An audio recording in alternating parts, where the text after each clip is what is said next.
parlé de momentum. Et je voudrais clarifier la position algérienne, qui est en droite fil avec le droit international. Droite fil avec le droit international. Le droit à l'autodétermination du peuple du Sahara occidental n'appartient qu'au peuple sahraoui. Et ce peuple a le droit, avec le soutien des Nations Unies, de choisir librement son avenir. Et mon pays, je voudrais que l'on m'écoute. Mon pays s'appliquera à dénoncer, je dis bien dénoncer, toutes les transactions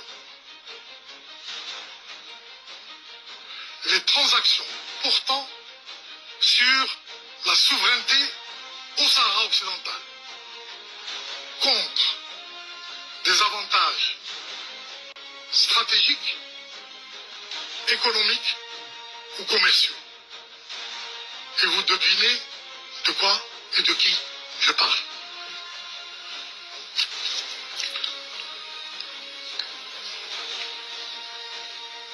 Pour finir, madame, je voudrais souligner que l'Algérie continue à faire confiance à l'envoyé personnel du secrétaire général, M. Stéphane de Missoula. Et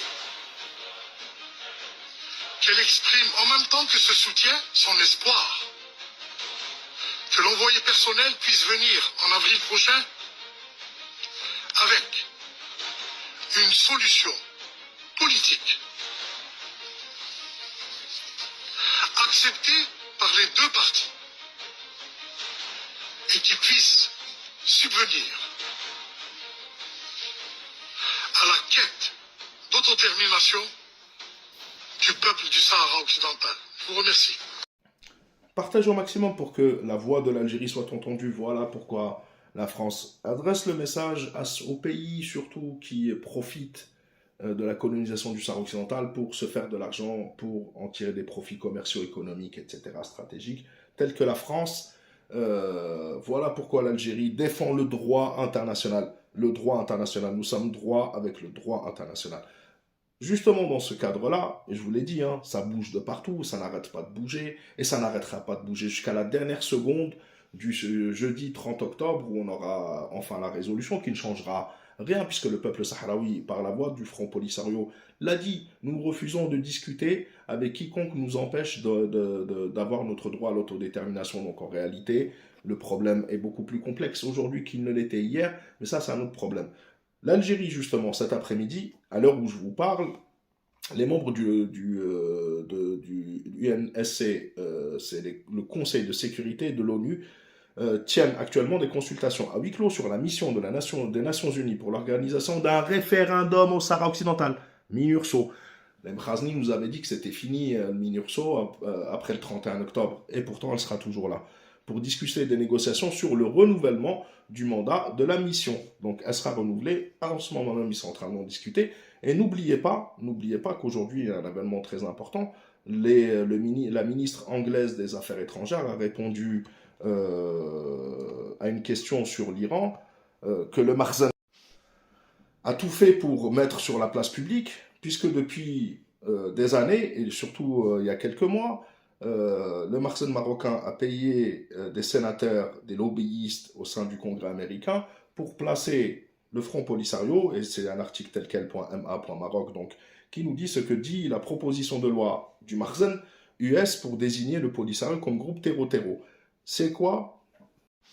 Le projet de loi s'appuie sur plusieurs constats, les liens présumés du mouvement séparatiste, donc du Front Polisario avec Iran, Hezbollah, etc., etc.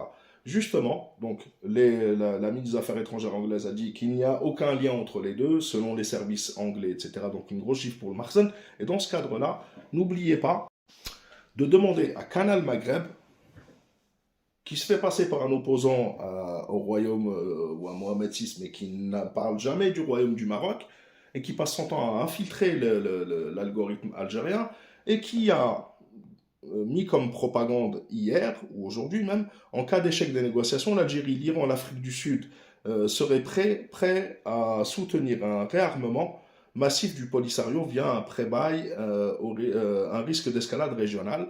Et là, on voit que ce que le Front Polisario et l'Algérie ont toujours affirmé, c'est-à-dire qu'il n'y a aucun lien entre l'Iran, entre Iran et le Front Polisario, Canal Maghreb, en bon agent du Marzen, est venu vous mettre cette propagande et reprendre, selon certains analystes, non, selon le Marzen marocain. Donc c'est comme ça qu'il vous infiltre.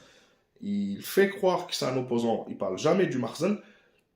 Et ensuite, il vous glisse l'Iran en plein milieu de tout ça. Il invente une fake news. L'Algérie, vous avez entendu? Est-ce que quelqu'un a un article pour nous expliquer que l'Algérie a parlé de réarmer le Front Polisario? Ça n'existe pas. L'Afrique du Sud, ça n'existe pas. L'Iran, encore moins. Il n'y a que le Marzen qui dit ça. C'est de la propagande du Marzen. Réveillez-vous, faites ce que vous voulez. La patrie ou la mort, nous vaincrons.